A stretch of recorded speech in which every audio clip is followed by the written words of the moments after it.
Welcome to She Trusts Herself, the podcast for women who are learning to trust themselves, honor their inner voice, and choose themselves without guilt. I'm your host, Tashleem, author, guest speaker, and certified human design reader. Together, we'll explore overcoming self-doubt, building deep self-trust, personal growth, and stepping into the next version of yourself with confidence. In today's episode, I want to talk about overcoming doubt. And doubt is something that has popped up for me throughout my life, and especially when I have been wanting to achieve new or big goals. And it can feel incredibly crippling at times if you allow it to be. And I want to share some of the strategies that I've used to help me acknowledge, overcome, and move through doubt in order to actually achieve the goal. And similar to when you're feeling nervous, I look at doubt as a signpost that I am doing something new. For me, it's confirmation that I am getting ready to step out of my comfort zone, because doubt is your mind's way of saying, alert, there's something that you're about to do that feels very uncomfortable and new to me and foreign, and I think you shouldn't do it. It can sometimes be like a self-sabotaging technique, especially if you accept what doubt is telling you, because it can feel really strong and really true.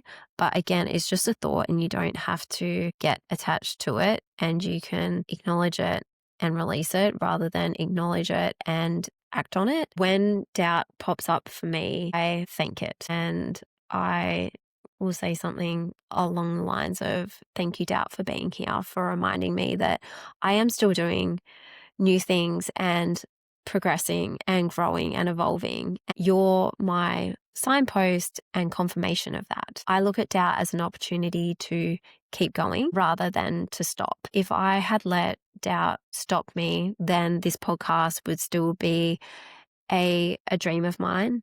The 2 books that I've written, I wouldn't have written. The guest speaking events that I have had the opportunity of speaking to people at, I wouldn't have done, because doubt would have gone, who are you to speak about these things? What are your qualifications? Who's going to want to listen to you? Who's going to want to read your books? Who's going to want to listen to your podcast? It's just my mind's way of going, are you sure that you want to do this? Are you sure you want to do something that feels risky to me because it's new? We don't know what the outcome's going to be. We don't know how it's going to be received. Do you really want to put yourself out there? And for me, the answer is yes. Yes, I do. I want to see what happens, because for me, regret weighs heavier on me than doubt does. And if you let doubt win, then you're going to fail, because you're not even going to start. And doubt can definitely be a dream and goal killer, because if you listen to it when it pops up, then you may not even start. And what a missed opportunity for the world, because what if you never bring that dream to life and we all miss out as a result? Or because you had a thought that said, I don't think you should do it, or I don't think it's safe for you to do it, or are you sure that you're qualified? Who's going to want to listen to it? Who's going to want to buy it? Whatever the case may be, whatever the thought is. It's really up to you in terms of how you navigate feelings of doubt and thoughts of doubt. It's something that pops up for a lot of people, whether it's admitted or not. The difference is there will be people that move through it and push through it and kind of turn the volume down on it. And then there'll be other people that listen to it and dial it up to full volume, and that's all that they can hear, and they're not willing to progress any further. And neither person is right or wrong. It's just those are the 2 ways that it can really go. For me, when doubt appears, it's either that thought or it's a feeling of uncertainty and just feeling uncomfortable. I really have to remind myself at times why I'm doing what I'm doing. So having a strong why can really help you overcome that as well. The blessing and the curse with doubt as well is you can push through it to a certain point, and then you reach this next level, and then all of a sudden it resurfaces and you go, okay, I thought I actually overcame you and muted you, but now you're back and the feeling is stronger than ever. All the thoughts are super loud. I have had that with both my books. I would get to the point where I would write the manuscript and I go, okay, now I need an editor. But what if someone reads it and they send me back a blank page because they go, this is absolute rubbish. I had to push through those feelings of doubt to get to that next stage of my goal and to get closer to the end result of publishing it. The thing that can help with doubt as well is actually taking action, because the longer that you're staying still, the more it festers, because you're giving it an opportunity to come onto you, so to speak. Whereas if you're in motion and taking action, then it kind of has to run after you.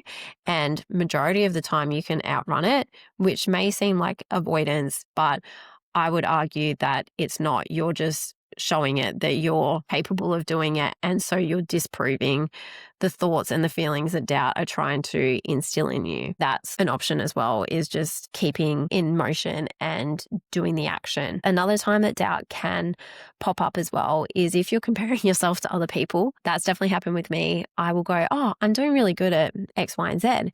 And then I get distracted and get sidetracked and look at someone else and go, oh, maybe I'm not doing as well as what I thought. And then I start to second guess myself, which again is not a pleasant feeling, because all of a sudden I was feeling really good.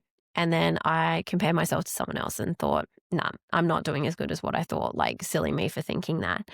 And that can also be quite stifling and take you off your path as well. If you do notice that you are comparing yourself and then the doubt creeps in, just be mindful of that and go, okay, what is this showing me? Am I comparing myself because I don't think that I'm enough? Is there a skill that I'm missing that I need to build on? Whatever the case may be, and kind of going from there. Just to kind of recap, doubt is something that pops up for all of us. It will feel different, whether it's a feeling or an emotion, depending on what it's popping up for. Usually it's an indicator or confirmation that you are about to step out of your comfort zone and do something different.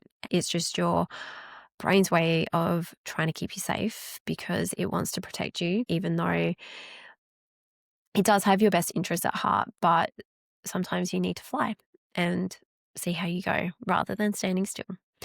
And you need to gain experience. And the only way to do that is to do new things and see how you go. If you can acknowledge that, but not let it stop you, then that's where you can keep moving forward and progressing and taking action. You can still take action and feel doubt. It may seem counterintuitive, but I've definitely done that before as well. And I kind of go, okay, I can hear what doubt is telling me, but I know that this is the right way forward for me, and I keep going. And then eventually through that action, the doubt starts to fade away because I've literally disproved it. Those are just my tips and suggestions for what to do to overcome doubt, and just knowing that we all experience it and it's okay. It's a normal feeling.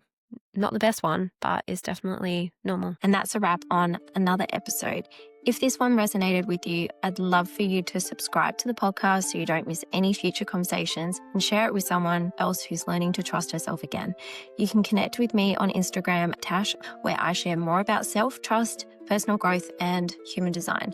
If you'd like to go deeper, you can explore my books and offerings, all designed to support you as you build self-trust and step into the next version of yourself with confidence. Until next time, please remember that you're not too much or too little. You're just you. Keep choosing yourself.